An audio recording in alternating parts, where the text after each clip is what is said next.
So did they start their own country? They did. In 1777, that's the date of the birth of the Republic of Vermont. Cool. And just to be complete about it, before that, they were called the New Hampshire Grants because they'd been granted by New Hampshire.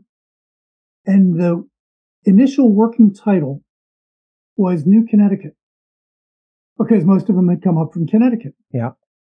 But then they realized, no, we're our new thing.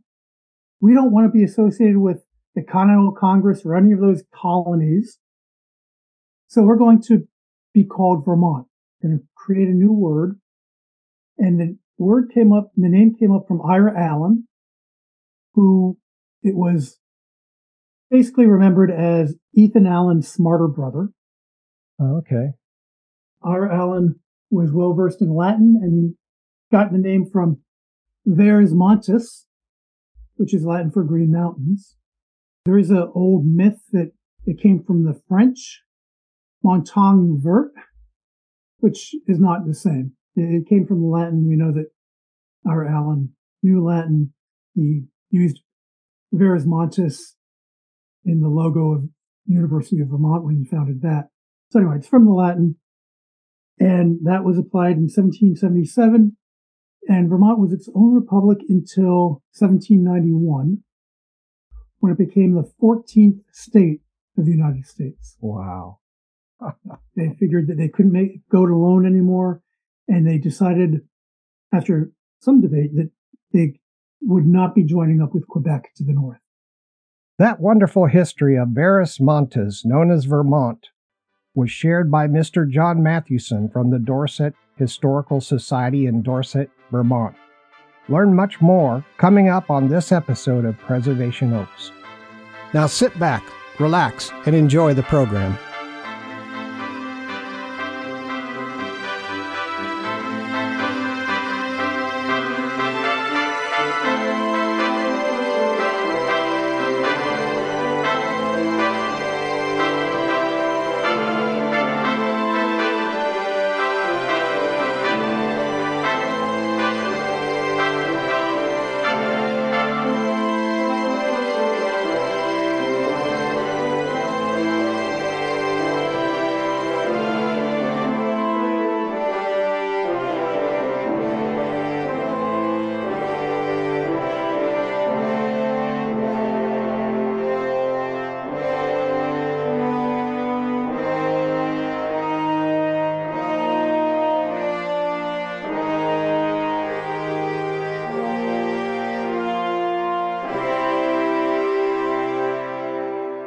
Hey everybody, thanks for being here.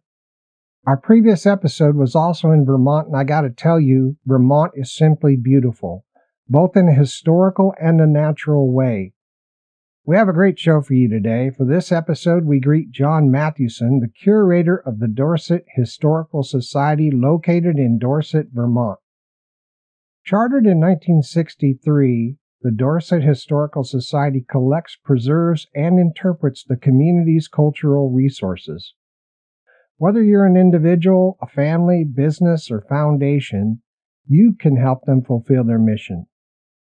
If you're a resident in the local area, this episode will help you understand what the Society has to offer, how you can participate and take advantage of the worthwhile events the Society sponsors, and how to best support them by volunteering and donating. This is Sean Thomas Radcliff coming to you from Salt Lake City, and this is Preservation Oaks, the internationally syndicated original talk program on MicroStream Radio, where we feature interviews with professionals from museums, cultural and heritage institutions, historical and genealogical societies across the United States. By the way, our main platform is preservationoaks.podbean.com. But we're also on almost every podcast platform, as well as Facebook, TikTok, Odyssey, and YouTube. So wherever you listen to the program, I appreciate it very much when you like, comment, follow, or subscribe. Many of our listeners listen to the program while driving in the car. If you're listening and you'd like to be a guest on the program, or if you have questions or comments about the program, spin off an email to preservationoaks@gmail.com.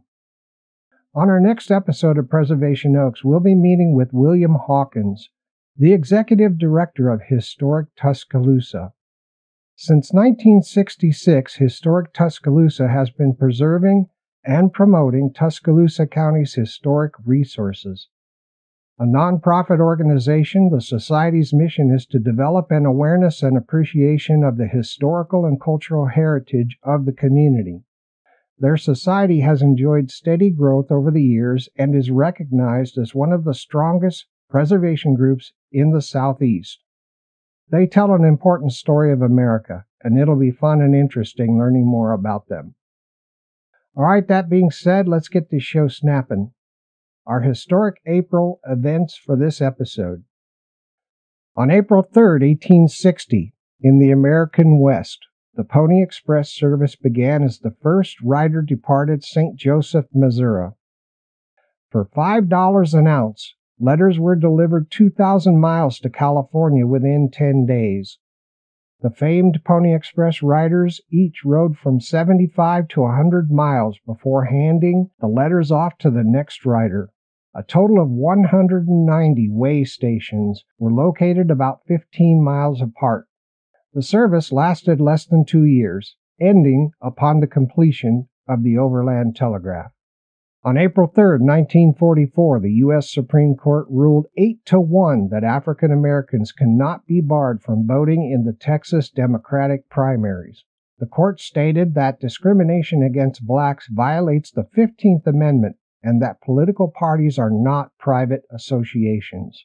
On April 3, 1995, Supreme Court Justice Sandra Day O'Connor became the first woman to preside over the court, sitting in for Chief Justice William H. Rehnquist, who was out of town. On April 3rd, happy birthday to American writer Washington Irving, who lived from 1783 to 1859. He was born in New York City. His works include Rip Van Winkle, The Legend of Sleepy Hollow, and historical biographies such as The Life of Washington. I read Rip Van Winkle about once a year. I just love the original. I just love the way it's written. On April 4, 1949, 12 nations signed the treaty creating NATO, the North Atlantic Treaty Organization. The nations united for common military defense against the threat of expansion by Soviet Russia into Western Europe. On April 9, 1866, despite a veto by President Andrew Johnson, the Civil Rights Bill of 1866 was passed by Congress, granting blacks the rights and privileges of U.S. citizenship. On April 11, 1968, a week after the assassination of Martin Luther King, the Civil Rights Act of 1968 was signed into law by President Lyndon B. Johnson. The law prohibited discrimination in housing, protected civil rights workers, and expanded the rights of Native Americans. On April 14, 1775, in Philadelphia, the first abolitionist society in America was founded as the Society for the Relief of Free Negroes Unlawfully Held in Bondage. On April 16th, happy birthday to American aviation pioneer Wilbur Wright, who lived from 1867 to 1912. He was born in Millville, Indiana.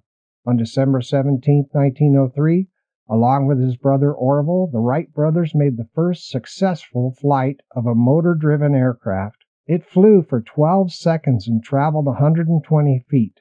By 1905, they had built a plane that could stay airborne for half an hour, performing figure eights and other aerial maneuvers. Wilbur died of typhoid fever in May of 1912. Thank you to the History Place at historyplace.com for our events for this episode. Let's drink some tea. Twinings tea. I love Twinings tea. You can email us anytime at preservationoaks@gmail.com. Preservation Oaks is available for listeners on nearly all podcast platforms, as well as TikTok, Facebook, Odyssey, and YouTube. Here's a brief biography of today's guest. Jon Matthewson has spent the last 30-plus years of his career preserving and interpreting history as a registrar, collections manager, curator, and consultant. He received his BA in History from Union College in Schenectady, New York, and his MA in History from the University of Vermont. He has worked at the American Museum of Fly Fishing in Manchester, Vermont, the Henry Sheldon Museum of Vermont History in Middlebury, the Dorset Historical Society, and with private collections. He has served on the boards of the Slate Valley Museum in Granville, New York, and the Middleton Springs, Vermont Historical Society. Outside of museum work, Jon is a widely published poet, is involved with the local community theater troupe, the Dorset Players, where he has acted, stage managed, and directed. He currently sits on the board. He also served 3 terms as president of the Poultney, Vermont Rotary Club, and was even president of the board of his church. His son just graduated from college. His daughter just started college, which gives him more time with his bees. Welcome to the program, Jon. Hey, it's great being here. Thanks for having me, Sean. I really appreciate you being here. How's skiing been in Vermont this year? Well, it's been off and on. We haven't had much snow until the last 2 weeks, but the mountains make their own snow, and so people have been coming up. I understand that President's Day weekend was very busy in the area, and right now it's all melting away this week. We have temperatures in the 50s, and so it'll be some great spring skiing for a week or two. Oh, fantastic. I know Dorset is certainly a wonderful place. It's green, it's rich in history and beauty. I was struck by the size of some of the homes. They're truly huge and beautiful. Yeah, well, thank you. The homes are large, but they were pretty much built as single-family dwellings. Back, a lot of them were usually in the 1840s to 1860s is when they were built as single-family homes, and many of them still are. The ones I was talking about are if you go down Church Street. Yes. Really big. In the historic district. And some have been, in recent years, even enlarged so that they're even bigger. Oh, wow. Yeah. Right across the street from the Historical Society Museum is the Dorset Library. It's a beautiful building as well. Does the Historical Society do genealogical research for people, or are people referred to the library? People come into us, and the library refers people to us. We have a very good working relationship with the library. The head librarian over there is Erica Schott, and she's just doing a crackerjack job over there, and we're doing all kinds of programming with them. Not all of our programming is with them, but a lot of it is, and they're great people to work with. Fantastic. And being across the street from each other, it's just a natural synergy. Yeah, it's great. What's the history of Dorset Historical Society?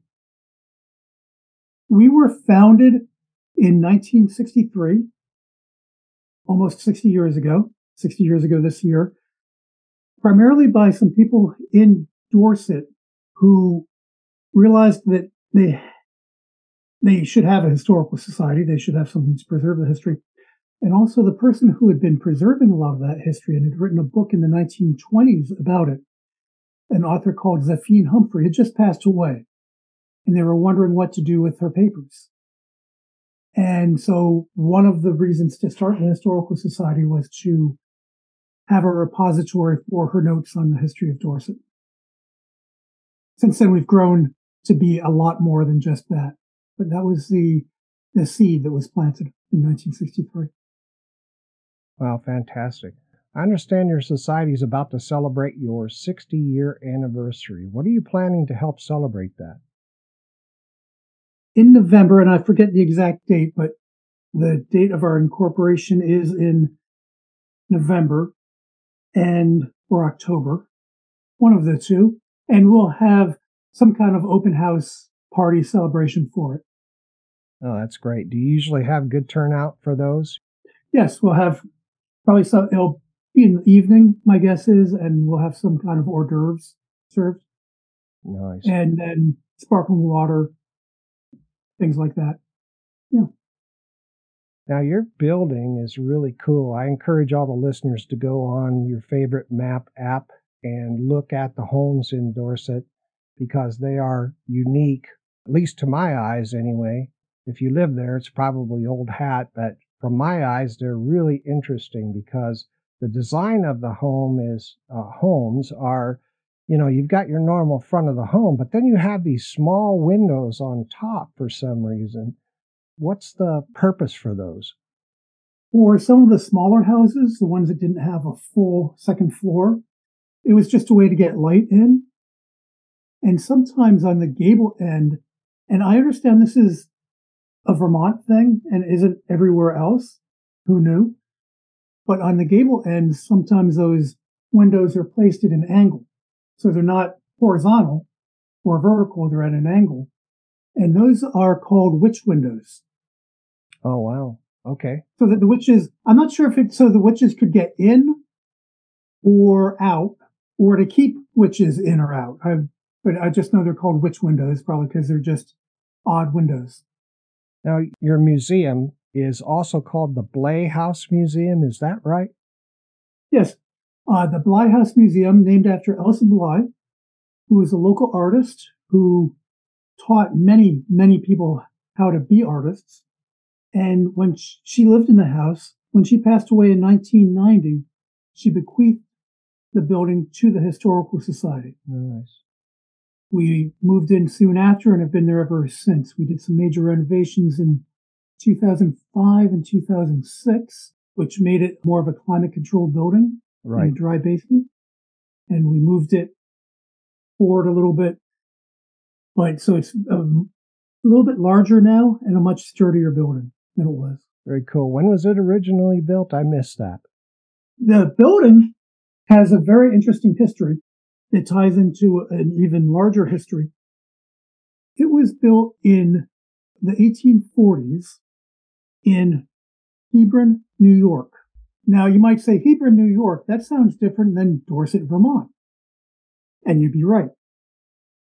There was a guy called Charlie Wade, who for many years had a livery business in Dorset Village, who realized that there were some people who wanted to move to Dorset and they wanted to live in very old houses, but they weren't making old houses anymore. So he moved them, including 3 from New York State in the late 1920s, including the house for Mrs. Houghton, which was later bought by Elsa Bly. And yeah, he just moved it over here piece by piece, put it back together. There's another house in the historic district just up the road that he also moved from Hebron, and an old schoolhouse that we believe came from Greenwich, New York, around the same time. Also in the late 1920s, he moved 3 barns from Rupert, Vermont, to create the Dorset Playhouse, which is still in operation. Wow, very cool. And in the 1930s, because there were still people who wanted old houses that they weren't making anymore, he found out that the state of Massachusetts had condemned 4 towns to make way for a reservoir, and they needed to get rid of all of the houses. So he moved, I think, a total of 14 houses, mainly to Dorset, but to other places as well. And that kept him and a lot of people occupied during the Depression years. Oh, yeah. Oh, that's a great story. Very cool. So you asked me the history of the Bly House, and here I am going on to the Quabbin Reservoir in Dorset. Sorry, or in Massachusetts. Sorry about that. That's okay. So do you have any information on the Bly family? A little bit. Elsa Bly was single her entire life. She grew up in New York. Her father was a pharmacist. And that's basically all I know. She had her first studio in Scarsdale, New York, I believe it was. Nice. And then moved up to Dorset as a summer place. And then after the Second World War, lived here full time. Yeah, it's a great place to live. And just a little postscript, she taught many young people how to draw, how to paint. And every so often, they still come in. People who are professional artists will come in and say, yeah, my first art classes were in this building. Oh, that is cool. Yeah. Yeah, that's cool. You have a great artist culture there in the area. We do. Since after the Civil War, we've been something of an artist colony, especially during the 20th century. But people associated with the Arts League of New York, Art Students League of New York, would come up during the summers and paint, spend their days painting. and then leave. And then some would buy houses and stay here more permanently. Very nice. That survives to this day. There's still a lot of artists in the area. It's hard for me to understand where in town is versus out of town because the town is sort of spread out. I can confuse people very easily because in the towns when Benning Wentworth, back in 1761, the governor of New Hampshire drew a bunch of squares on a map, and those were the original towns of Vermont, southern Vermont. They were about 5 by 5 miles by 5 miles square. And he didn't pay attention to geography. Oh. So some towns are separated by mountains. So you couldn't get from here to there, if you will. Yeah. And in Dorset, there were 6 villages that sprouted up that are still around. 3 on one side of the mountain, 3 on the other side of the mountain. Oh, it can be confusing if you don't know all 6. That really explains it well. I wondered why it was laid out the way it was. Okay. There's a mountain range that goes right through the center of the town. And so along what's now Route 7, there is North Dorset, East Dorset, and South Village. Not to be confused with the other side of the mountain, which has South Dorset, Dorset Village, and East Rupert. East Rupert is 2/3 of that village is in Rupert, but about 1/3 of it is over the border into Dorset. Wow. When I looked at the historic districts in the town, and correct me if I've got it wrong, but I think one is Dorset Village Historic District, and the other one is East Dorset Village Historic District. Is that right? No. Ask me in a few months, and it will be partially right, even more right than it is now. There is a Dorset Village Historic District. Yeah. That was originally done in the 1970s and then expanded later on. And there are some people working diligently on getting the East Dorset Historic District being declared an official historic district. My understanding is that paperwork is still being reviewed.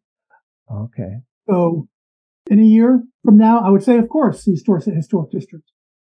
There's also the Kent Neighborhood Historic District, which is on the Dorset Village side of the mountain.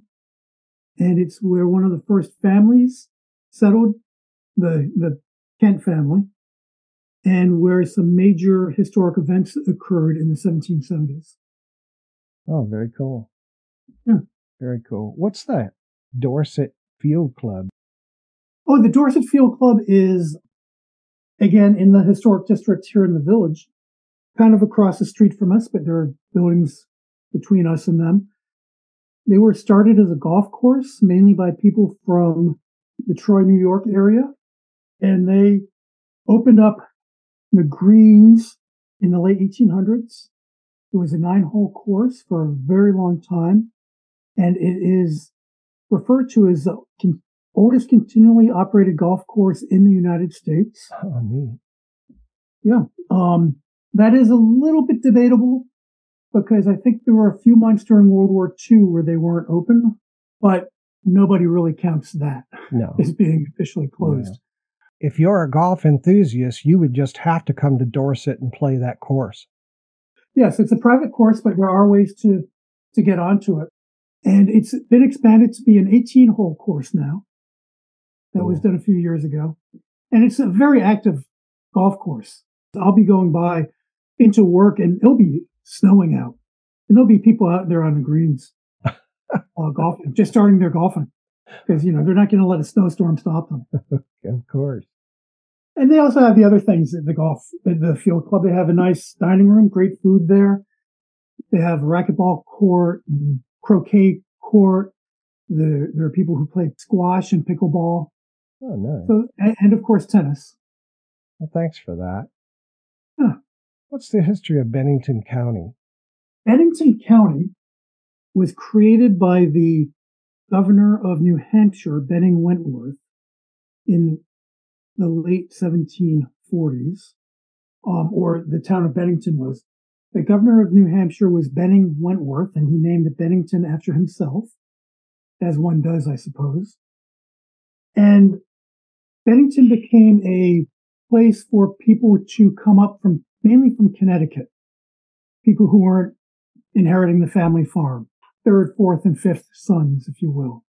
It also became a place for people to settle, kind of a new frontier for Connecticut and Rhode Island and Massachusetts, because it was considered a lawless land and a new land where people could start anew. For instance, in Connecticut and Massachusetts, there were some Congregationalists who held similar views from each other, but very different views from people in their churches, the Nuent Separates. And they all decided to move to Bennington to live together in peace and harmony, celebrating what others called heretical religious views. And after a while, when they were in Bennington, they realized that no, that wasn't a good idea because they weren't really united by their religious views. What they really had in common was that they just couldn't get along with other people. And so after 1761, by the late 1760s, when Benning Wentworth had created the other towns in southern Vermont, a lot of the Nuent Separates in Bennington all went out to different towns. So just about every town in southern Vermont has early settlers who had been Nuent Separates. And that fits into a lot of early history of Vermont as well. So Bennington County had been settled early on in Bennington, and then Benning Wentworth created other towns in 1761, and slowly but surely those towns were settled branching out from Bennington. People didn't go too far away. For instance, no one settled in Dorset until 1768, and even farther north in what's now Middletown Springs, no one settled until 1774. Oh, okay. So it's all during that era that slowly but surely people spread out into the hinterlands. So this Benny Wentworth, he laid out Dorset as well? Yes, mainly during the summer of 1761, he believed that as governor of New Hampshire, he had control over all the lands to as far west as 30 miles east of the Hudson River. Okay. The reason he thought that is that that's the definition of the western borders of Connecticut and Massachusetts. Now, New Hampshire, and I'm forgetting the exact date here, I think 1741, early on, New Hampshire was created out of Massachusetts. And so the assumption was that the western border of New Hampshire was the same as the western border of Massachusetts. It's a simple assumption, one that makes sense in hindsight. However, the governor of New York felt differently. He believed that the border of New York from north of the Massachusetts line east went as far as the Connecticut River. Mm-hmm. And so Benning Wentworth created towns in 1761, and then real estate land started to be sold for those towns, and people began to settle in them. And then New York said, oh no, we've got these towns that we're creating, and these are the towns that we are going to sell to people so they can settle here. So you had conflicting land claims. New York did say that they were willing to let the people who had already settled in Vermont, or what were called the New Hampshire grants at the time, they could buy New York deeds, but for exorbitant prices. Right, of course. Which these people didn't have. They were not wealthy people. They had sold what they could to buy the land they had up here, and they didn't have anything extra. They were, at that time, subsistence farmers. And so there was disagreement over that, which sometimes ended up in fistfights and bloodshed, because New Hampshire, and this you could say is still true today, had a very laissez-faire attitude. Benning Wentworth said, I created the towns, that's fine, they're on their own. Whereas New York was a little bit more proactive in their municipalities, and they set up courthouses and whatnot.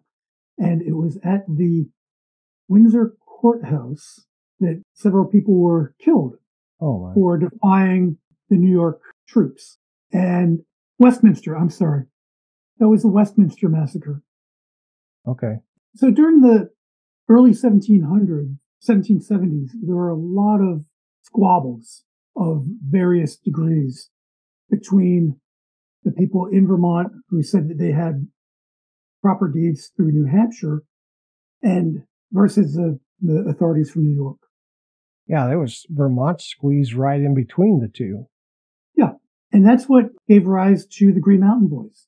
They were people who, beginning in 1772, would gather to protect each other from the incursions of the New York authorities. Oh, that makes perfect sense. Yeah. Okay. And remember, Baker was one of the early people who had been arrested, but the Green Mountain Boys went and rescued him from the New York authorities who had arrested him. Wow. Because of land. Yeah. Yeah. They bought land and they were here. They moved here to sell it. And then they were told, no, this isn't your land. Yeah. That's terrible. And by the way, you've got to rebuy the land.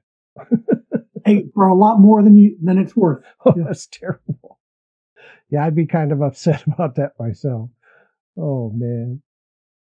Did that play out in the courts, or did the Green Mountain Boys just sort of say, you know, they paid for this land is theirs, and we're going to defend it? It did play out in the courts. And I think it was 1772 or 73 when the New York courts said that the land was New York's. Okay. Which some historians who have looked at those court records say that it was a honest judicial decision, honest and fair. But at the time, the settlers thought it was just a kangaroo court. Yeah. They wouldn't have called it a kangaroo court at the time because they didn't know about kangaroos. But they did not accept the court's decision. And so they wanted the Continental Congress to make a decision about the controversy. And so they sent a delegation down to the Continental Congress in 1775, and the Continental Congress said, no, we can't, no, we've got other things on our mind. Bring it up with the King of England. So after another meeting, and these are meetings of delegates from all the towns in southern Vermont, mainly southwestern Vermont on the western side of the Green Mountains. Yeah. And they had another meeting, and both of these meetings and the third meeting were all held in Dorset at a tavern kept by a guy called Cephas Kent. And they decided to send a delegation to England to ask the King of England, what's the deal? So they get there, and of course the King of England's not going to meet with these ragged people from the New Hampshire grant. Oh, big mistake. And so they say, well, a pox on everyone's house. And this is in 1776 by now. We're going to go our own way. We're going to create our own country, our own republic. But we don't want to rush into it. We're going to have another meeting on the eastern side of the Green Mountains, get more towns from over there to buy into it. And so in early 1777, they had the convention in Windsor, Vermont. And that's when they voted for Vermont independence. And Cephas Kent was sort of driving all this? He was the host of the meetings. He was an active force in it, but they were meeting in his house. And it was in his house because it was more centrally located on the western side, because Bennington's a little bit south. Dorset would be easier for people from Rutland and Wallingford, which are to the north, to get to. And he had a small, it was probably just a log cabin of a house. Right. That had just been built. And it's no longer standing. Where it was is now an empty lot. There is a historic marker near there. Yeah, I saw that historic marker. That was pretty cool. So did they start their own country? They did. In 1777, that's the date of the birth of the Republic of Vermont. Oh, cool. And just to be complete about it, before that, they were called the New Hampshire Grants, because they'd been granted by New Hampshire. And the initial working title was New Connecticut, because most of them had come up from Connecticut. Yeah. But then they realized, no, we're our new thing. We don't want to be associated with the Continental Congress or any of those colonies. So we're going to be called Vermont. We're going to create a new word. And the name came up from Ira Allen, who it was basically remembered as Ethan Allen's smarter brother. Oh, okay. Ira Allen was well versed in Latin, and he got the name from Vers Montes, which is Latin for green mountains. There is an old myth that it came from the French, montagne verte, which is not the same. It came from the Latin. We know that Ira Allen knew Latin. He used Vers Montes in the logo of the University of Vermont when he founded that. So anyway, it's from the Latin, and that was applied in 1777, and Vermont was its own republic until 1791, when it became the 14th state of the United States. Wow. They figured that they couldn't go it alone anymore, and they decided, after some debate, that they would not be joining up with Quebec to the north. That's very interesting history. Wow. I am leaving out so many details, it's difficult, but, for your listeners, this is a good overview, I think. Wow. We had a country within our country. Oh, that's even though it was only a country for 14 years, it's a very interesting history because we coined our own money, the Harmings Mint in East Rupert, which is not too far from Dorset Village. Gee. Vermont became known because there were no extradition. It wasn't recognized by the United States as its own country. It became a refuge for all kinds of refugees. From Europe or from the United States? From the United States, most famously, and this is going on in our neck of the woods, has been for a few years now. It's really fascinating. Shays' Rebellion down in Massachusetts in the 1780s. Yeah. They had to get out of town after that rebellion. So they came and settled their own village outside of Arlington, Vermont. I think it's officially in Sunderland, Vermont, but I'm not sure. It might be in Arlington, somewhere in a place that you still can't get to from here. On top of something called Egg Mountain was where a lot of families from the Shays' Rebellion settled. Cool. And Shays' Rebellion, if I recall, was, and I could be wrong, but I think it was all about soldiers that fought in the Revolution getting pensions? Or not getting pensions. Yeah, not getting pensions. Yeah. That's right. Yeah. And then being told to get off their land because they couldn't pay the money that they had been expecting from the pensions. Wow. Yeah, that had to make them upset as well. And no one went to the village where they settled for about 200 years. A local legend, and this has actually been borne out, was that around 1815, the people who were in the village were all wiped out by some epidemic. Okay. So it became remembered as a plague town. Huh. So no one went there because they didn't want to get the plague or whatever disease had been there. And so, although some curious people had gone up, it was basically an undisturbed archaeological site that a few years ago, some people started to do digs in. And every year they find out that the village was larger than they thought. Cool. There were a lot of families up there for about a generation and a half. So we had some speed bumps in our journey to freedom, huh? Oh, yeah. Wow. We still do. Yeah, it's an ongoing story. Well, John, I'm sorry to interrupt, but it's time for our first break for a few minutes. Time flies. It does. And I thank you for it. All right, listeners, we'll be right back after these important messages.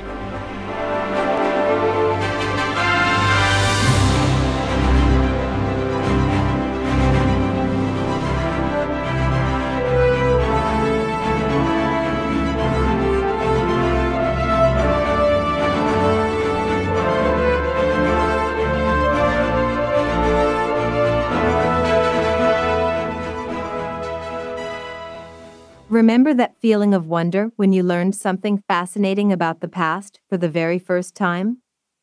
The Dorset Historical Society is bringing the past back to life.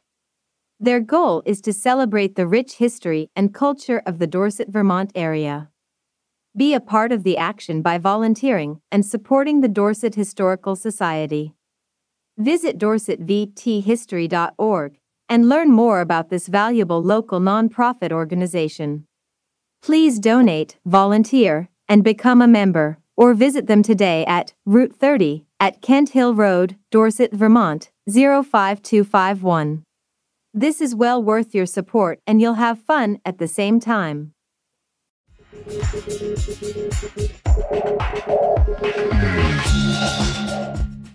It's time for Preservation Oaks Book Shorts. Book Shorts is a segment of the program where we quickly introduce listeners to authors and books which satisfy your love of history and genealogy, help you with your own research, and finally help you improve the depth and wisdom of your unique family story.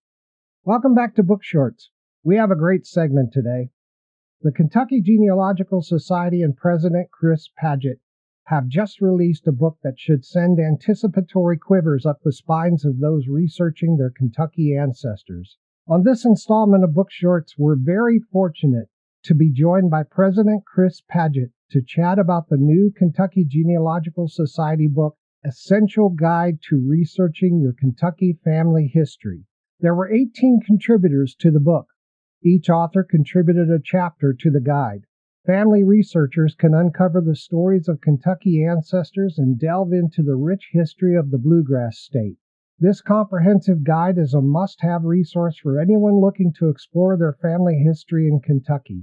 It will take you step by step to learn to perform comprehensive genealogical Kentucky research and to piece together your Kentucky family history, from understanding the state's history to expert advice and inspiration using genealogical techniques and tricks. The Kentucky Genealogical Society formed in 1973 to provide educational opportunities for family researchers. In addition to that goal, the Society raises money to preserve records of genealogical value to Kentucky. The proceeds from this book support that goal. All right. Chris, welcome to Book Shorts. Well, thank you so much for having me on, Sean. I'm just delighted to talk to you today. You're welcome. First of all, I'd like to say how awesome it is that the Kentucky Genealogical Society brought forth this excellent new research guide. It's really great. Well, we're excited about it. This is the 50th anniversary of our society, and there's not been a guidebook published to Kentucky research for over 30 years. So the last guidebook was published by one of our members, Roseanne Hogan, and that was published in 1992 with a company called Ancestry at the time, which is now Ancestry.com. So this is the first guidebook that has been brought to market since 1992, focused on Kentucky research. Wow, cool. Can you give us an overview of the book? Right. So it's got 6 parts. First part is understanding Kentucky history. Kentucky's history is fascinating. Kentucky is a daughter of Virginia. There's different parts of Kentucky that there have been disputes over time. You've got the Jackson Purchase, you've got Walker's Line down with Tennessee. But we go into the baseline history that you need to understand in researching Kentucky. Second part is basics of family research, specifically because a lot of our members don't live in Kentucky, how to research in Kentucky when you don't live there. Third part is finding genealogical sources in Kentucky. A lot of Kentucky records are not online. They're sitting on a shelf somewhere. Fourth part is tricks and tips on finding your Kentucky ancestors. And there's, a chapter in there about finding marriages for formerly enslaved folks. Lots of different tips and tricks that will be helpful for people. Fifth part is sharing your research. So once you've compiled your book about your family history, how do you get that out there? And then the sixth part is reference. We've got tons of maps, county formation information, all the different basic information you need to research your Kentucky ancestors. Wow. Nice job, guys. Wow. Thank you. This is sorely needed for Kentucky. Well, and I'll make some news with you today, Sean. This is volume 1 of 3. So there will be books 2 and 3 coming out, guidebooks 2 and 3 coming out later this year. So this is the first part of a trilogy, if you will, in researching in Kentucky. Wow, that is great. Thank you for that. Wow. I can't wait to read them. We're excited. Where's the best place for somebody to get a copy of the book? Amazon.com. We publish with Amazon, and you go out on Amazon today. Amazon actually sets the price of the book, if you can believe that.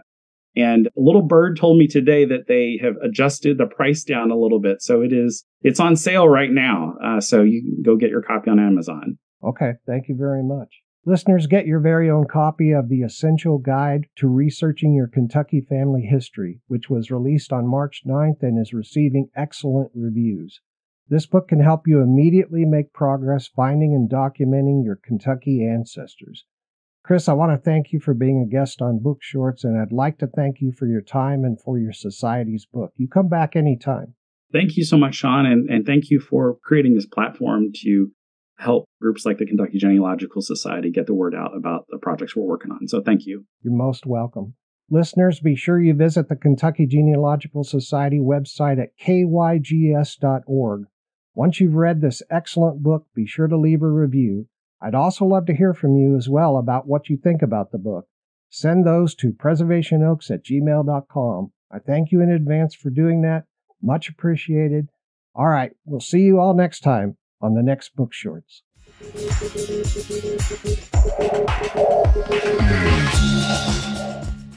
And now, back to Preservation Oaks.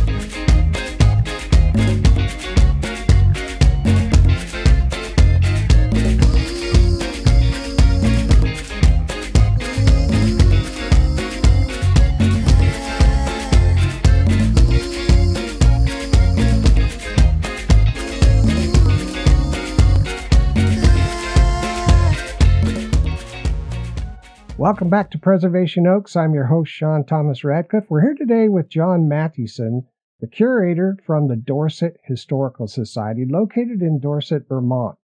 Jon, let's jump back into it, and welcome back. Hey, it's great to be here. I'd like to share the contact information for the Dorset Historical Society. You can visit their website at dorsetvthistory.org.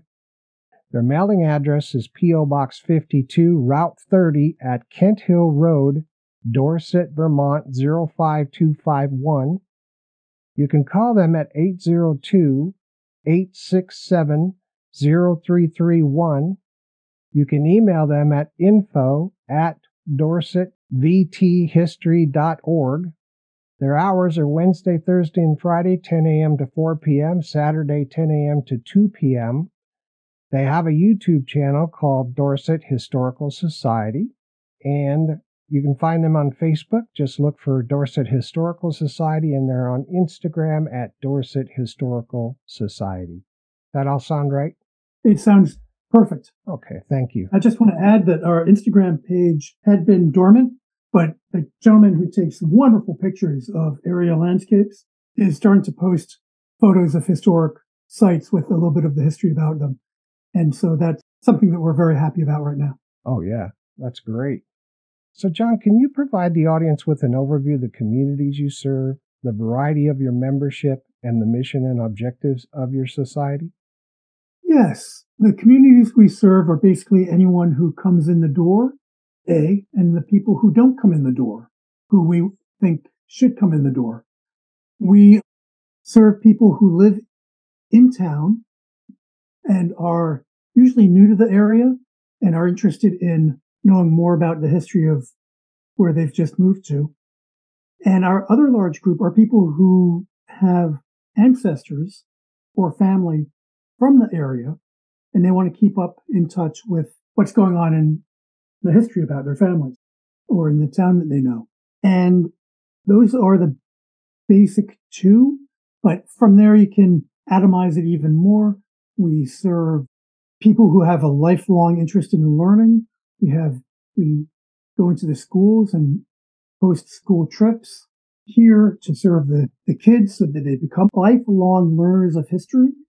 And the mission and objective is to do exactly that, to preserve and interpret the history of Dorset, because we have a lot of history. We've got over 250 years of history of settlement, not to mention the Mohican people who were here before the settlers. And it's interesting, and we want to spread that interesting history out there. Can you tell our audience a little bit about your background? How did you come to do what you do now for the Historical Society? I have a BA in history from Union College in Schenectady, New York, and a master's in history from the University of Vermont.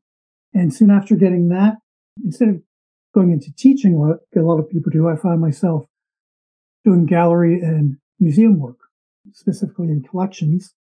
And I've been doing that ever since. It's been about 30 years in different museums and doing it as a consultant for private collections. And I started the Dorset Historical Society back in 2011. That's 12 years ago. Gosh, like I said before, time flies. And I just have a keen interest in preserving and interpreting the material culture of the area. Yeah. Whatever that area I might be working is. You're really integrated into the fabric of the area, the community. I also understand you're a judge at the annual history camp. Can you tell us about that? I'm a longtime judge at the Vermont History Day competition. Okay. Coming up April 9th. And what is that? The History Day competition is a national competition. The finals are in Washington, D.C. or outside of Washington, D.C., I believe generally. And each state has its funnel competition. And what it is students in middle school and high school have several different ways that they can enter, doing skits based on history, doing videos, doing websites, doing exhibits, doing speeches about a historical topic on a specific theme, and according to certain rules. And then a bunch of us gather together at the site. This year it'll be at the University of Vermont and in one of their big gathering places. And there are teams of judges that go around and interview the students about their projects, whether it's an individual project or a group project. And then we judge them. And then there's a big award ceremony, and the winners get to go on to the national. Oh, that's great. I believe in May in Washington, D.C. Oh, that is very cool. Very cool. It's a wonderful time to see all these kids so excited about different parts of history. Yeah. And how they're seeing history. I've been doing this for longer than most of the contestants have been alive. Right. At this point, which is a very sobering thing for me to say. And like the organizers always say in their introductory speech to the judges is that, remember, things that happened before they were born are new to them and history to them, whereas they happened to us yesterday. Yeah. For instance, if someone does an exhibit on 9/11, that happened before they were born. Yeah, that's kind of hard to keep in mind sometimes when you're as old as we are, huh? Yeah, and I mean, for me, that's current events. Yep. But it really isn't. That was 22 years ago. Well, that must be so very gratifying to help those kids, and especially if one of them goes to the national. So, John, what's coming up on the horizon? Where's the Dorset Historical Society headed in 2023? Well, we're heading into exciting places. We've got our usual programming coming up. We really come to life in June every year once the snow melts and it gets warmer out and people have their gardens planted. There are a lot of retirees in the area, and they come up and they provide a lot of help and support. And the second weekend in June will be our annual New Exhibits Open House. Right now I'm working on new exhibits. They change every year, and working on 5 exhibits for that. One of the exhibits will be on the Quabbin house. I mentioned Charlie Wade earlier, the gentleman who moved all those houses. This will be an updated display on what we know about the houses he moved up. We're always learning more about them and how he did it and where they went and where they came from. Nice. Also, there was a poultry farmer in town, a guy called Huntington Pratt Gilbert, who had a camera and knew how to use it back in the early 1900s. And he had a great photographic eye. And we were donated a while back hundreds of his negatives, most of which had never been developed before. And so over the last 14 years, we've been developing those slowly but surely, digitizing them. And every year we've done 50 and exhibited 20. And last year we finished the project, which was a huge relief. And so this year we're going to expand that exhibit and do his best photographs from that and some other things he did from his life. He also painted, and we have one of his paintings, so that'll go on display and things like that. And so that'll be a major exhibit. It'll open up in June, a retrospective of now that we're done, here's the best of it. Now, have you identified all of the individual people that might be in those photographs? Yes and no. He identified them. He wrote notes as to who was in each picture. But sometimes the note was Fanny. Fanny who? Or Joe. Joe who? We don't know. So we might have a first name, or Mr. Snyder visiting. Who's Mr. Snyder? Right. We don't know. Actually, I think Mr. Snyder, I found out about him. And then there are unidentified people. Right. But they're interesting pictures. Like one of them is at a family reunion, or I think it may have been a wedding. He had all of the grandchildren. And so not his children. It may have been his children. No, or his nieces and nephews all line up. And it's called 19 of 20 grandchildren. Nice. He did this over decades, right? Yes. He and his cousin Harriet, she took a lot of the pictures as well. Started around 1905. And the last ones that are dated are, I think, they go from 1904 to 1914. Very cool. Yeah. Wow. And Harriet, meanwhile, had gotten married and moved over to New Hampshire. And in that time frame, he had to pretty much develop those himself, right? Oh, yes. And he was not a wealthy man. He was an egg farmer. Oh, right. Yep. He did turn some of his pictures into postcards. So that was some extra income for him for a while. Oh, very cool. But that'll be a great exhibit. And then another exhibit is about, over the years, we've been donated different autograph collections. And so there's going to be an exhibit on that, on collecting autographs and telling the stories of some of the famous people whose autographs we have and some of the people who might not be so remembered today by a lot of people. Like George Bancroft, who is, some people remember as one of the fathers of the study of American history. And then we'll have an exhibit of things recently donated to the collection. Right. Because there have been so many artists. Every year we get a lot of paintings into the collection. This year, the highlight will be a 6-foot-tall painting of a marble quarry by Wallace Fonstock. Very cool. And then in our main gallery, we'll have an exhibit on kind of part 3 of a long-term series of exhibits. This one will be the history of Dorset from 1840 to 1870. Well, I bet people in the area just love coming to the Dorset Historical Society Museum. Very One cool. thing I find really nice and gratifying is that there's a rumor, a myth, that people who go into historical societies or any museums don't read the labels. Yeah. And yet the people who come into our museum for whatever reason will read our labels. They'll spend some time looking at the exhibits. And that's always gratifying to know that people do have that interest in the information. They'll spend the time and look over things. Well, John, can you tell us a couple of funny or interesting stories from your society's history? This is a family broadcast, right? Yes, it is. One story I'll tell that I just like this story, so please indulge me with it. There was a woman who lived in town called Elizabeth Prentice. She was around, I don't have her exact dates, but she and her husband, who is a minister down in Philadelphia, had a second home here in Dorset. They built it as a second home. It's remembered as the first house built as a second home in Dorset around 1869. And they would come up and eventually retired here by the 1870s. She was an author. She was a very prolific author, known for a series of what we today would call young adult books. Okay. And her husband was a minister, and she was Christian as well, as were her novels. They were young adult novels about, I don't want to oversimplify, but young Christians being tempted and overcoming temptation. Oh, okay. And Stepping Heavenward is still in print and is still being read by many, many people around the country and around the world.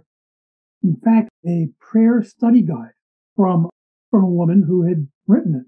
So it's a study guide and prayer guide using stepping heavenward over, I think, several months, perhaps a year, I forget off the top of my head. So she's still remembered for that. And also she's remembered for a hymn she wrote. I believe it was called All My Love to Thee. So that's the background to the story. So we get in the Historical Society every so often people who are tracing the footsteps of Elizabeth Prentiss.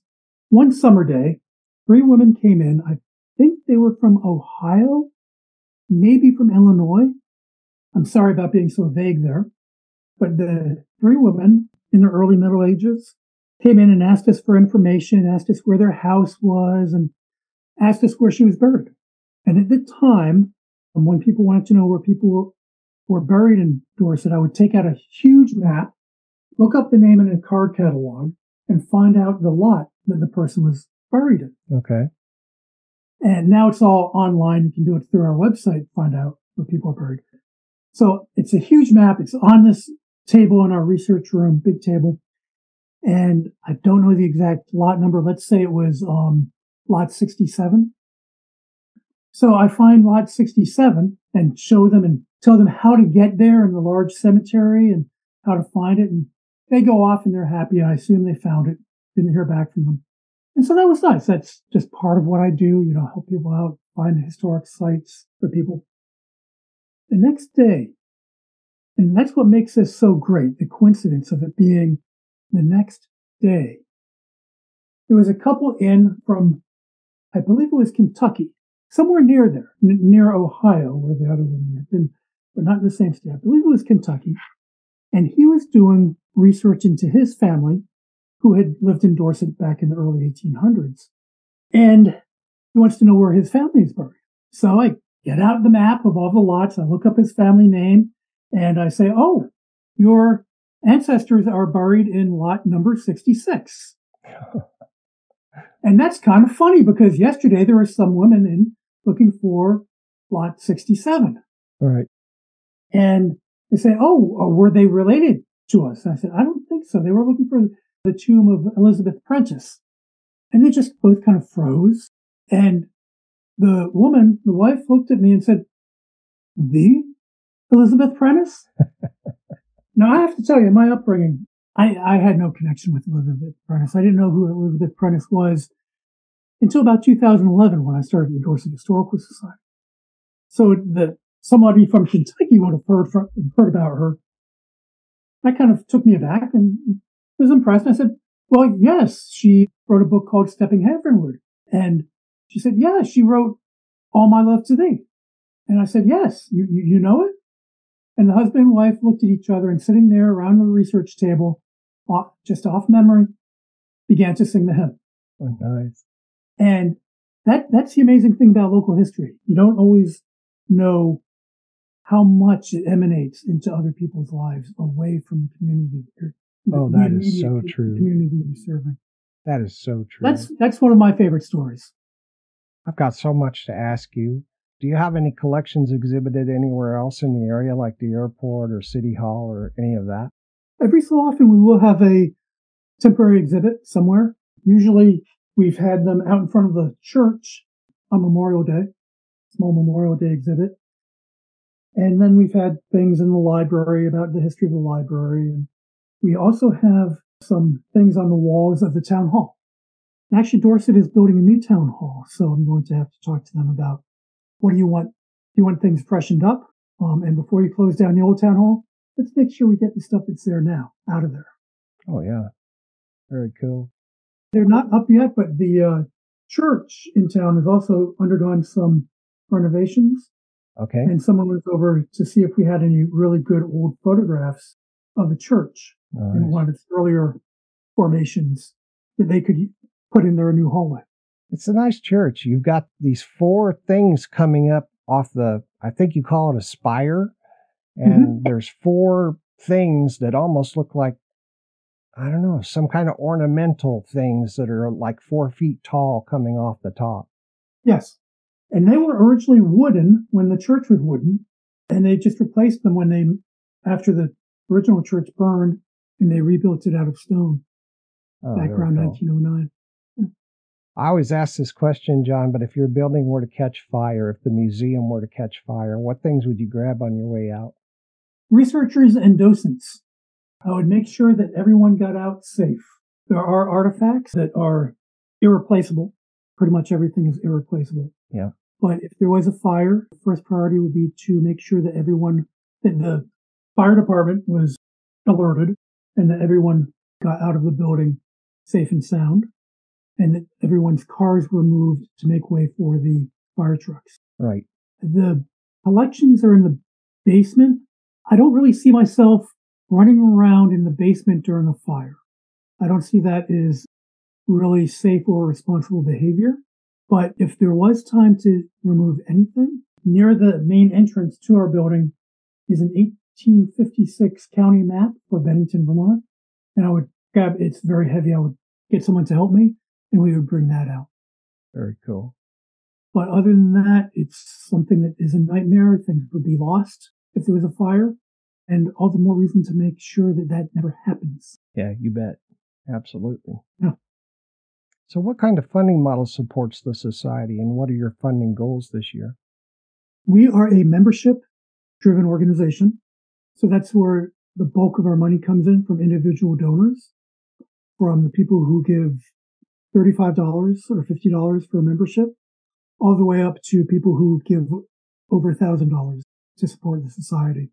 We also get $7,500 from the good people of Dorset every year. Nice. We vote on it every year at town meeting on the floor. And so that's great to see democracy in action. Someone says, is there a motion to approve the request from Dorset Historical Society? And there's a motion and a second. And then the people of the town at town meeting vote yes. And then they move on to the next thing. But it's always nice to see that support coming from the town. Absolutely. And there are asks from other wealthier people in the area for other monies to close up the budget. We don't get anything from county, state, or federal government. Okay. So what are your funding goals this year? To meet our budget, I don't have our budget in front of me, but it's under $100,000, I believe.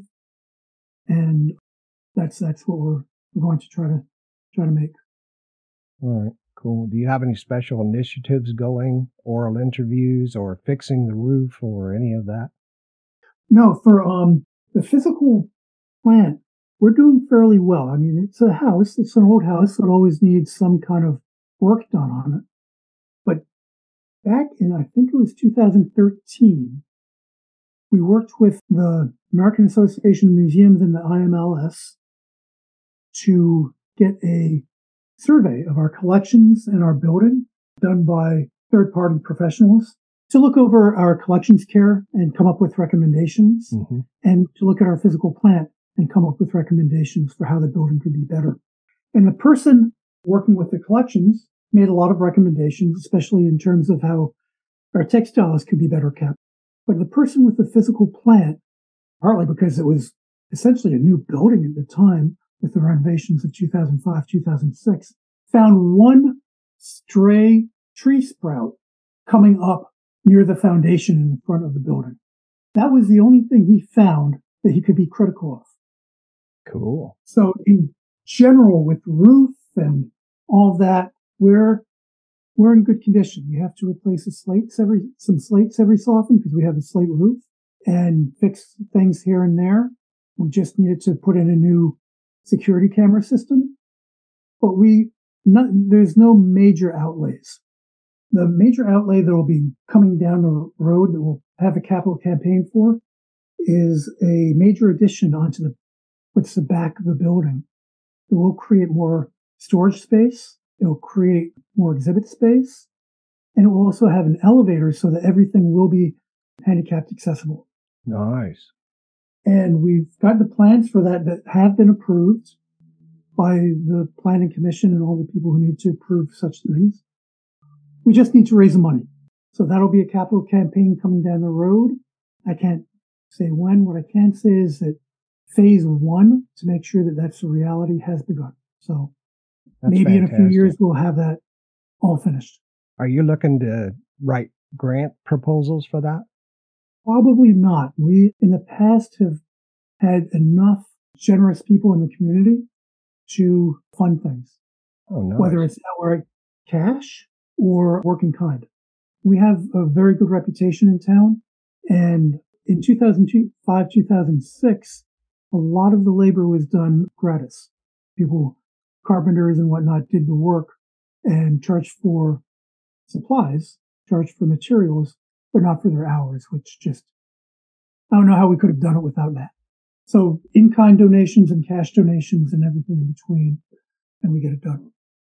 Well, that's fantastic, John. That's so good to hear you have community support. I appreciate your time. What type of fundraising activities or opportunities does your society offer? Well, we do have a variety. We do have our gift shop, which is also available online, where we sell a variety of books on local history and other things. I mentioned earlier the Harmon Mint. We sell reproductions of the coins from the Harmon Mint. Oh, that's great. Yeah, I should add the 85 version, not the 86 version of the coin. I'm very judgmental about that. I think that the 1886 version was a mistake. They should have stuck with the 1785 version, which is a much cooler design. But we don't need to go into all of that. We have some bestsellers, which include a walking and driving tour of Dorset book. We also have a book by a gentleman named Tyler Resch called Dorset in the Shadow of the Marble Mountains, which is a history of Dorset that is very comprehensive and is a very brisk seller. We sell it through our gift shop and a gift shop or a bookshop in a neighboring town, Manchester. Very cool. And do you have holiday celebrations? Yes. We do have our holiday open house every December, first weekend in December, Saturdays, usually from 11 to 1. It's a lot of fun. I know your podcast reaches a worldwide audience, but if you happen to be in Dorset, it's a really good time. We have different rooms set up to represent different eras in Dorset's history and the way Christmas would have been celebrated, the types of trees they would have. They change histories of the Christmas carols that would have been available during a certain time. For instance, in the more modern room, we might have the history of Grandma got run over by a reindeer, which, believe it or not, they were not singing in 1850. It's a more modern song. I know people might find that shocking. And we have those songs playing throughout the museum through our sound system. Nice. We also, and history of local things happening with the holidays throughout time. And best of all, we searched through old handwritten cookbooks in our collection and come up with a bunch of recipes, sweet recipes, cookies, brownies, cupcakes, things like that, that volunteers make and serve in different rooms, depending on how old the cookbook was that we got it from. So you're in the 1960s room and you get recipes that are from 1950s and 1960s cookbooks. Oh, that's nice. You're in the 1890s room with a big, huge Victorian tree, and there are handwritten recipes from the 1880s and 1890s. Wow, that has to be so much fun. It is. Great. It is. And you said you rely mainly on memberships. What can you tell us about memberships? Memberships, you can sign up online from our website. I believe the starting membership starts at $35, and we'll accept any amount you want to give us. If you want to give us, $20 million, we're fine with that. But generally, they're $35, and they reach up to $1,000, maybe a little bit more in some cases. And for that, you get a discount in the gift shop and a newsletter, and knowing that you are helping to preserve Dorset's history for future generations. How often is the newsletter published? We come out with it about 3 times a year. Nice. We just came out with one in February. The next one will probably come out in late May, early June to announce all of our activities going on in the summer. Our open houses, our ice cream social, our hikes to old quarries. We're in the middle of the woods, and possibly another hike. We're not sure if we're going to add a 4th hike this year. and things like that. Just to let people know what our lectures are for the summer when we're so busy. Yeah, I can imagine. Now, when does your season end? Because Vermont has, well, maybe not this winter, like you mentioned, but Vermont usually has a cold, snowy winter. You'd have to stop normal operations in like October, November? No. Well, the saying is there are 5 seasons in Vermont. Oh. Winter, spring, summer, and autumn, which you have heard of, and also mud season. Okay. Which is, you really can't get anywhere easily on the back roads because the mud ruts are over a foot deep in some places. There are photographs from the early 20th century of cars just up above the wheels in the mud. It gets so bad when you got several feet of snow and it all melts all at once. Yeah. It wreaks havoc on the river. There's flooding in a lot of the fields and the roads just disintegrate. So that's mud season. But although this is a slow season right now, because it's not all that touristy right now, we do get visitors throughout the year, mainly in the summer when it's easy to travel around, and we do have the people who go down south for the winter back in town. They're a big force. But if it's December and it's a rainy day and people are in the area to ski and they can't ski, they come to us. Oh, yeah. And that's always good to see.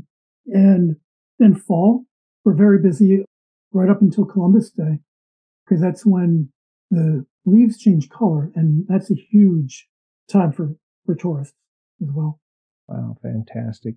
It's time for us to take another break, believe it or not. 30 minutes has gone by. All right, listeners, we'll be right back after these important messages.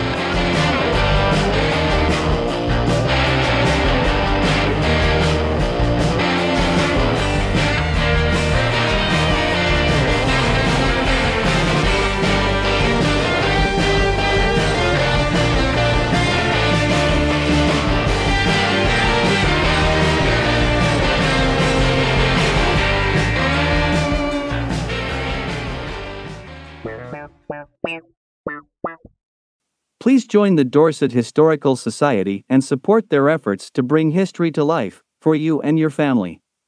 Visit dorsetvthistory.org and learn more about this valuable local nonprofit organization. Please donate, volunteer, and become a member, or visit them today at Route 30 at Kent Hill Road, Dorset, Vermont 05251.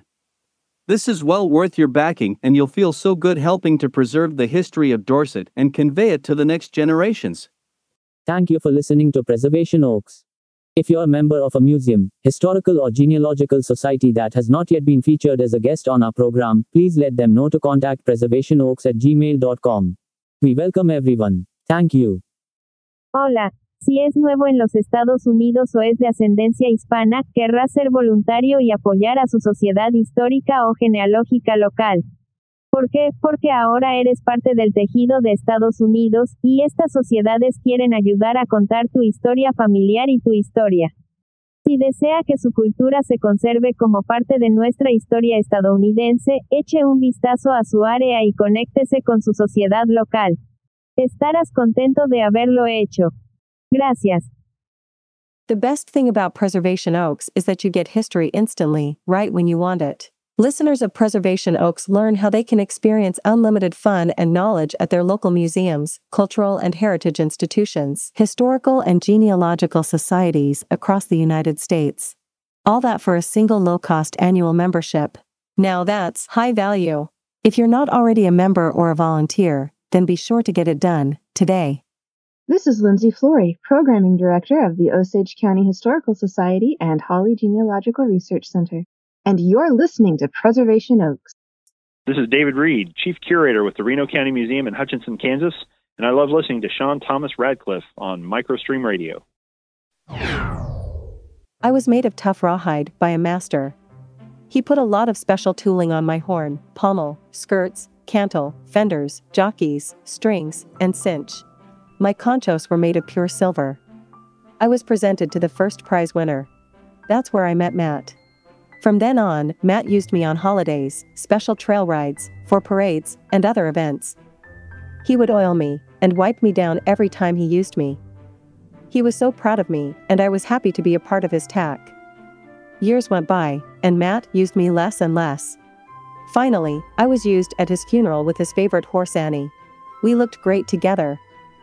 Then, I sat in the tack room for years. Finally, the ranch was sold, and I was discovered under a blanket of dust by the new owner. She marveled at me, and I can remember that day so well. She oiled me again and donated me to the local Historical Society museum. They replaced the brittle latigos and strings, and even paid to retool them to match. I looked good again. Now, I'm on display for the community to see every day, and they marvel at the way I look and how I'm made. I feel so proud that I can help others understand the past, which I guess I'm now a part of. Rather than throwing it out, please donate historical records and objects to your local historical society today. I am General Matto Vandu Maximanus, from the planet you refer to as BD 114672C. I am the legate of the 2nd AB Picturis B region, governor of the approaches to NU Octantis AB, interplanetary consul, commander of the legions of AB Picturis A, 91 Aquari B, Mu Leonis B, and Gamma Librae B, and I listen to Preservation Oaks on Microstream Radio. 9 out of 10 family historians agree. Preservation Oaks is the best podcast on the internet. And now, back to Preservation Oaks.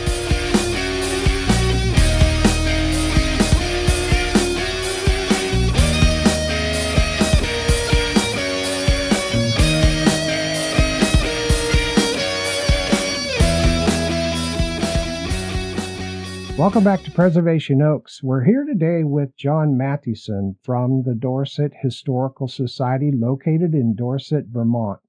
Jon, we've learned so much. Let's get back into this and welcome back. Hey, it's great to be back and with you and all the listeners. You said you do work with school children. What kind of work does the society do with school children? Sometimes the kids will pull up in a bus and come out, and I'll give them a guided tour of the museum. Sometimes I'll go into the schools and give a talk to an auditorium full of kids or to a classroom. And then what I'm still surprised by, that this actually happened, last spring I gave a walking tour of part of the village to a group of first graders. And the teacher said what she wanted me to concentrate on: architectural history for first graders. And I was thinking, fine, you're the teacher. I can do that. No problem. And I was so amazed at how bright the kids were. They had been talking about different architectural styles. Really? In houses. And they were very fast learners. Wow. And they pointed out things on some of the buildings that I hadn't noticed myself. That was great. I hope we do it again this spring. Now, I understand you have a research library. What can you tell us about that? We do. We've got so many books in that library, not just on Dorset history, but Vermont history as well. And we also have a selection of books by Dorset authors. You mentioned earlier that there are a lot of visual artists in Dorset over the years. There's also been a lot of writers in Dorset, from Elizabeth Prentice, who I mentioned before, to Zephine Humphrey, who wrote the history and whose archives created the seed of our collection. She wrote a series of popular books during the early 20th century on living in Dorset. Those are always fun to look through. So we have all 14 of her books. And then there have just been other people who have lived in town who have written books. Most recently, and you wouldn't know this from the way I'm about to describe it, but this is a book about Dorset. It's a young adult reader book written by a woman called Nicole Valentine, and it's called A Time Traveler's Theory of Relativity. Again, you wouldn't think it was about Dorset, right? But it's all about Dorset and Dorset history and Dorset marble, and it's a really intriguing book. I highly recommend it. Very cool. So we have that book and other authors as well who have been in the area. A couple of years ago, I think right towards the beginning of the pandemic, some gentlemen, mainly Bill Mayers and Ross Conrad, came out with a history of Vermont beekeeping, cool. A book. And it is just so fascinating. Really interesting history on beekeeping on a nationally significant level started here in Vermont from Mr. Weeks up in Salisbury, Vermont, with the first removable frame hives before Reverend Langstaff in Pennsylvania came up with his, to the Mraz family up in Middlebury, who have pioneered the research into apitherapy. It's a fascinating history. And what kind of therapy? Apitherapy, bee sting therapy, helping out people with arthritis by getting bee stings near their joints. Oh, bee. Wow, I haven't heard of that before. And in Dorset, even near us, on the edge of the village, there was a widow in the 1880s who made her living not from dairying like so many other farmers at the time were, but from beekeeping. She had quite a large bee yard. Nice. That's always interesting to find out about. Yeah, we are trying to get a lot of those up onto our online catalog, which you can access through our website, dorsetvthistory.org. And we have a lot of our items, our objects online that you can find out about, and a lot of our photographs and pieces of artwork. And we will be getting the books that we have in our library up online at some point soon. Very cool. Thanks for that. Yeah. And I know you also have a wonderful YouTube channel. What can you tell us about that? Well, it's a wonderful YouTube channel at Dorset Historical Society on YouTube. And what we have up on that are some short talks that I've done, that I did during the pandemic with our intern, just on different artifacts that were interesting. But primarily the things on our YouTube channel are videos of our third Thursday lunchtime lectures. Not all of our lectures want to be preserved on YouTube, so they're not all up there, right, but most of them are. And people can watch them. And it's amazing. Last Thursday, we had our most recent third Thursday lecture. And there was a large crowd. There were maybe 10 people in the room. But already I know that there have been over 100 views of it on our Facebook page. And it hasn't gone up to the YouTube channel yet. I'll do that tomorrow.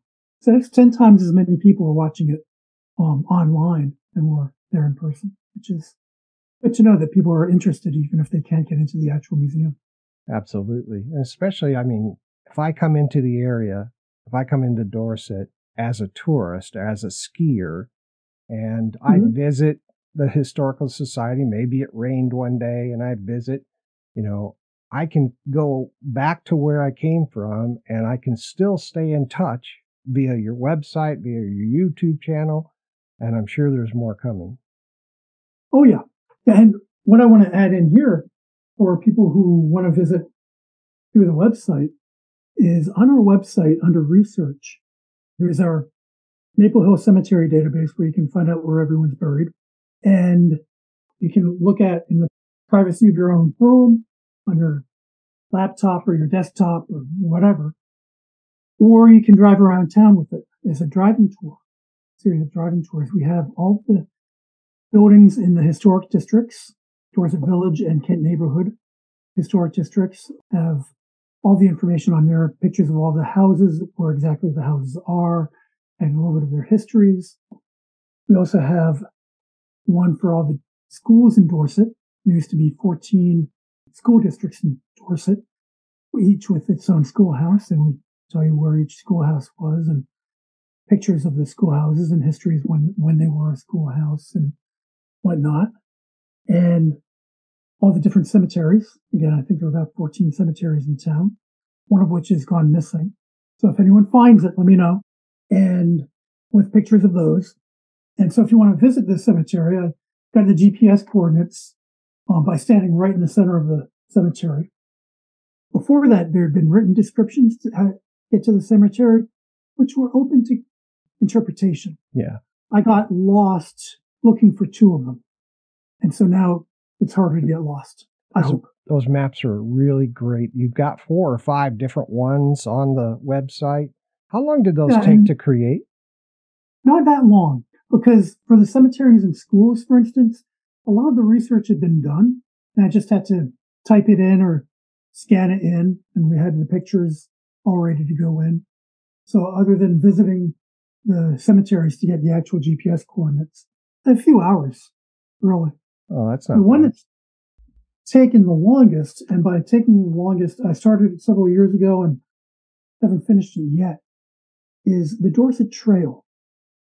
Yeah, I was going to ask you about that. It was a hiking trail that was built in the 1920s by the Dorset Science Club, headed up by George Holly Gilbert, who has a very interesting history. I won't go into it, but his story alone is interesting.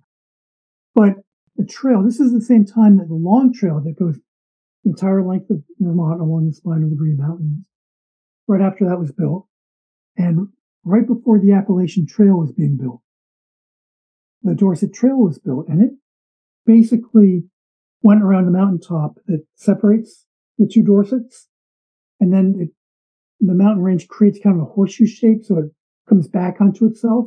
Yeah. And so the trail followed that ridge line. Once you got to the ridge line, it told you how to get up. And it would take 17 hours of hiking if you were to do it all at once, according to the person who wrote the guidebook in 1927. And he said, so you might want to do it in several different sections, or when you get tired, just cut down a few saplings and create a lean-to and sleep there for the night and continue on the next day. Yeah.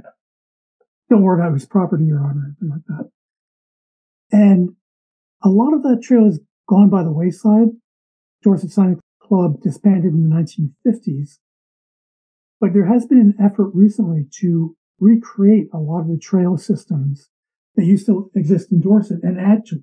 And the town recently purchased some land. It's the Owl's Head Town Forest. And working with the town, the Historical Society has put up a bunch of historic interpretive signs along the trail. Oh, that's great.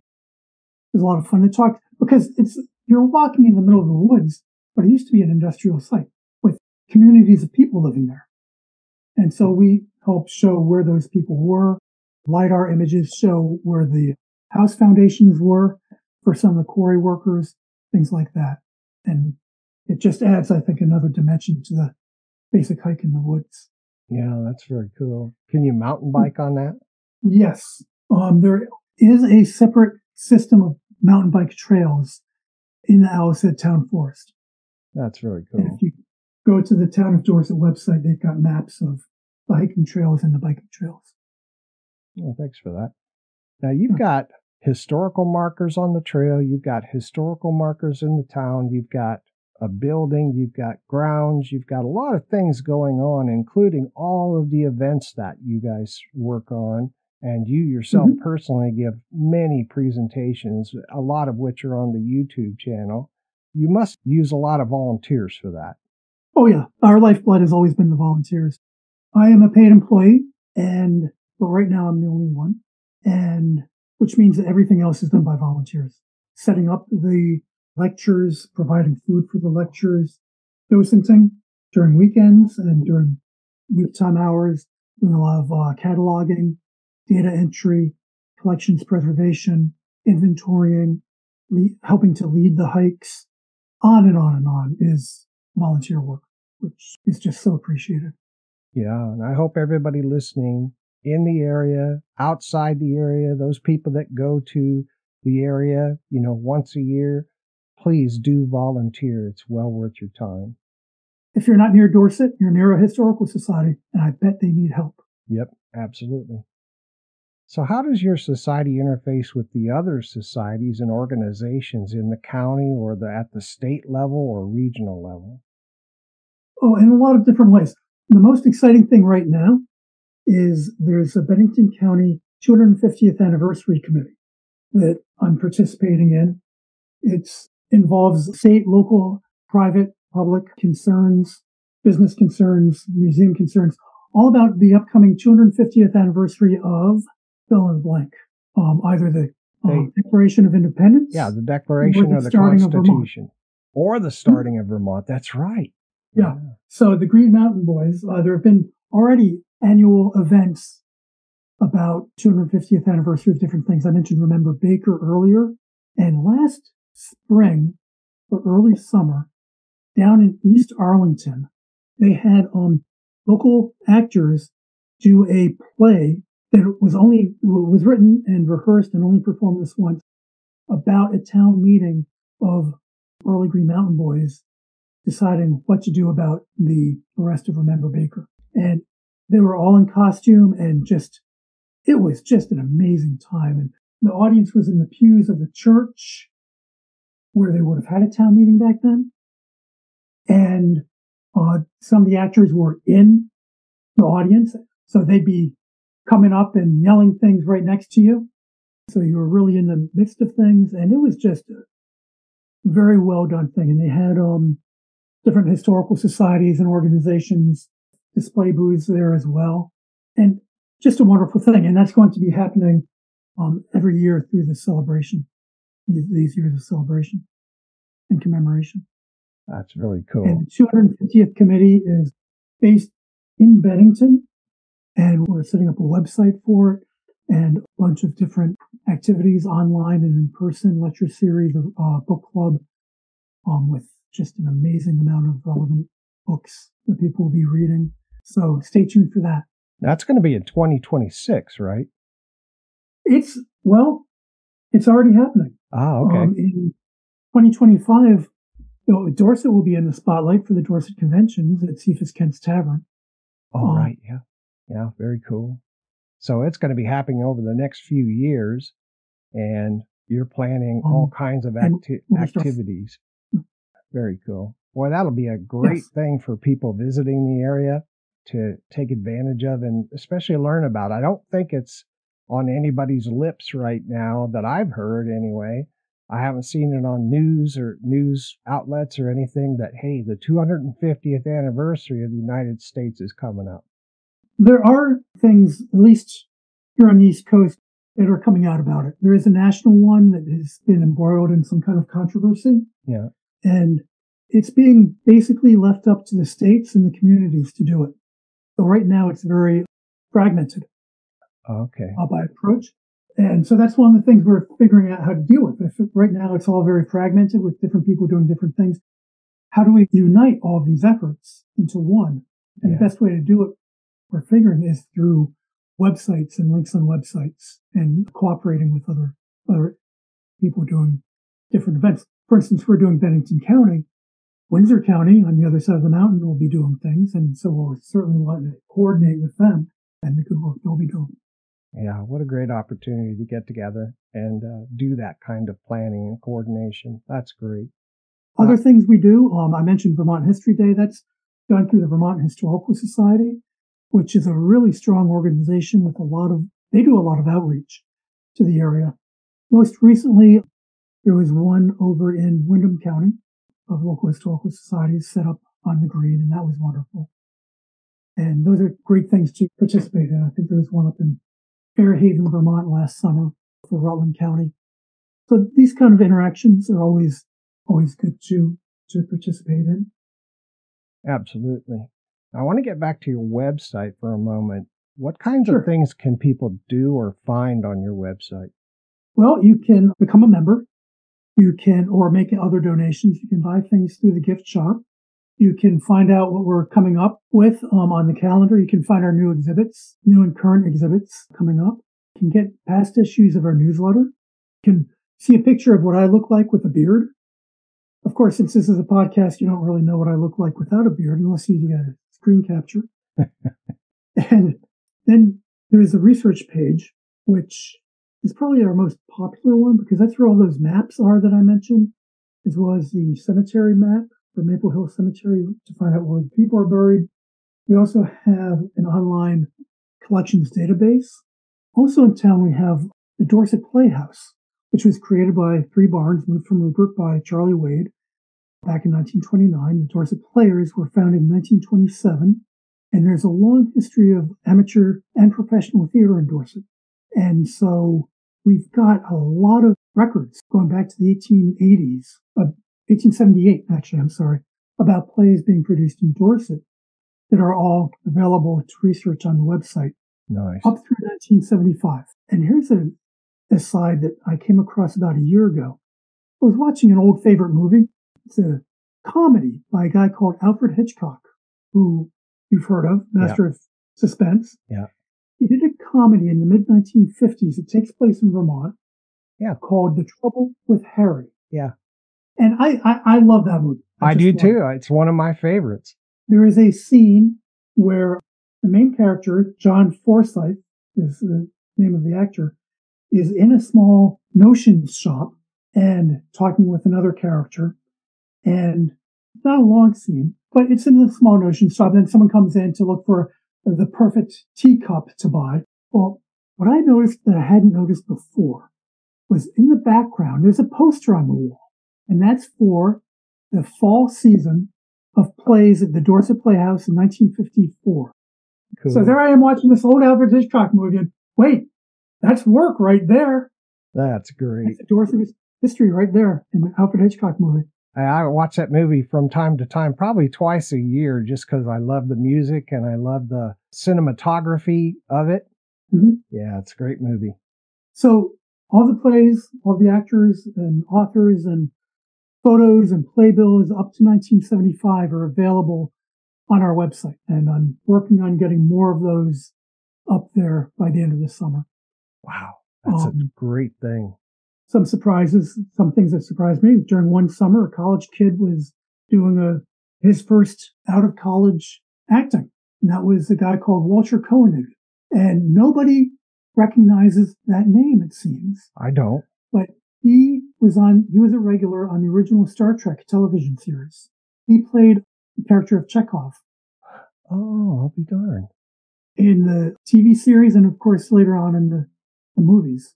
And he got his first out-of-college experience on stage in Dorset. We have pictures of him on stage with the other actors, some who were just passing through like him and others. Emmett Walsh got his start here. 6 years after he was on the Dorset stage, he was in Midnight Cowboy. And more recently, I saw him in Knives Out, which was a mystery movie that came out back in, I think, 2019. So all interesting stuff on that part of our website. Oh, fantastic. Yeah, you have a really nice website. Now, you mentioned that one of your initiatives of the society is to expand the building. Is that the current initiative or needs of the society that you want people in your area to know about and support? Yeah.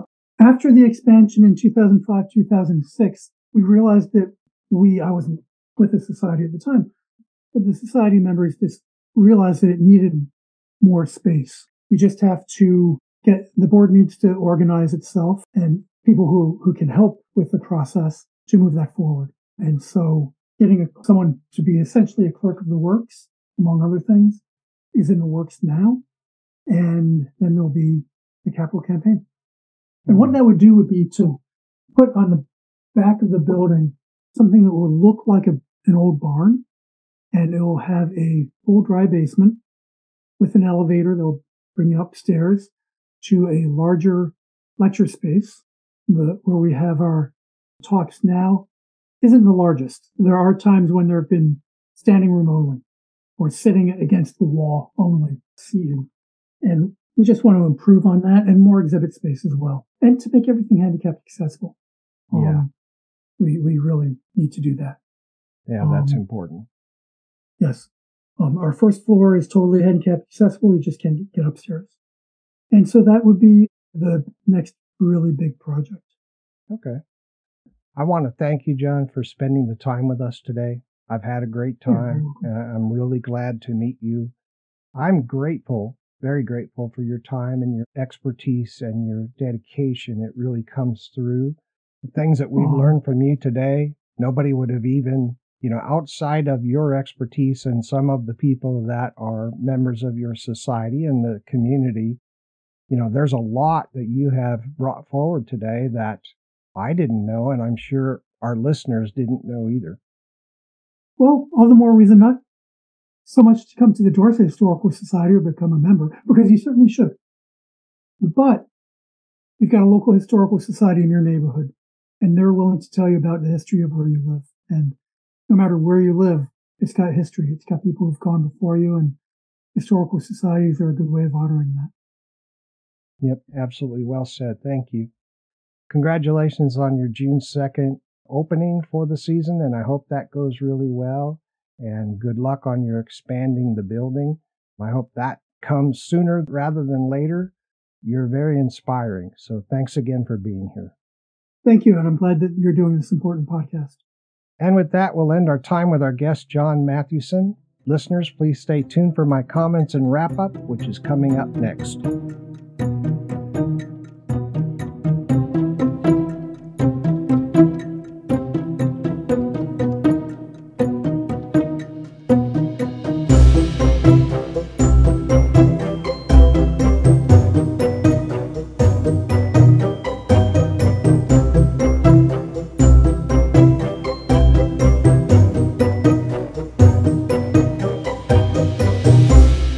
Welcome back.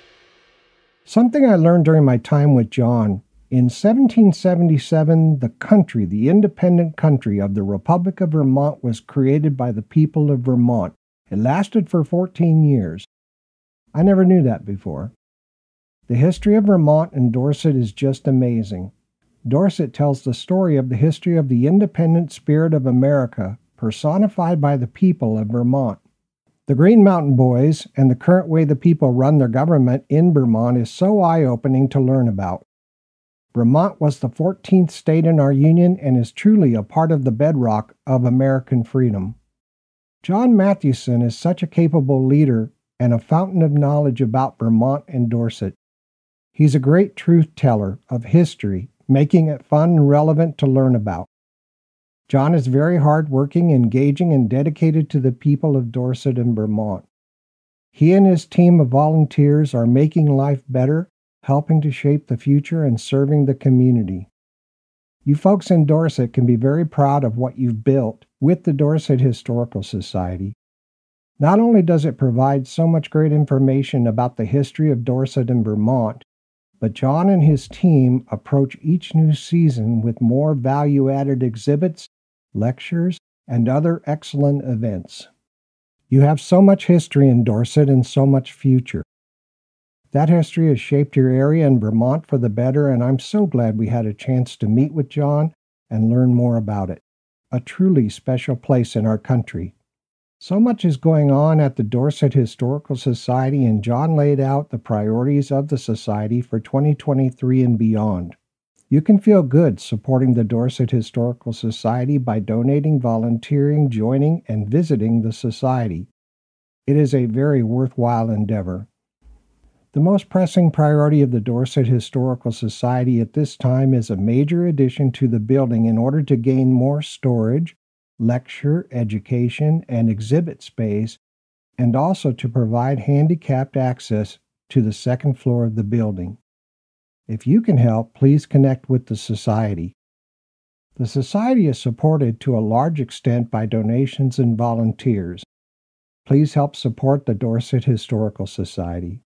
No matter where you live across the world, when you become a member of the Dorset Historical Society, you can stay connected via their newsletter, Facebook, YouTube, and the Society's website.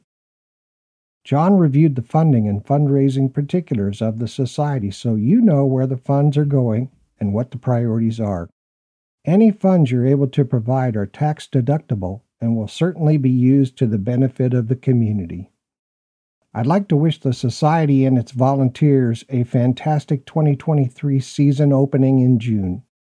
I'd also like to congratulate the Society and the community for 60 years of the Dorset Historical Society. I hope you all have some excellent opportunities to participate in the 250th anniversary of the United States, Dorset, and Vermont.